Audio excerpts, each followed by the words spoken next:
Lunedì 23 giugno, Santi Martiri di Nicodemia. È il 174esimo giorno dall'inizio dell'anno, ne mancano 191 al termine.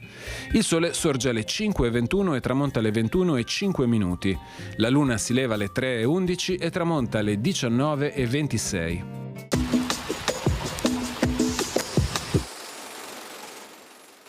Sembra vi sia stata una ripresa della peste che si riteneva esaurita nel mese di dicembre precedente, anche se i medici dell'Università di Padova ritengono che la malattia non sia contagiosa.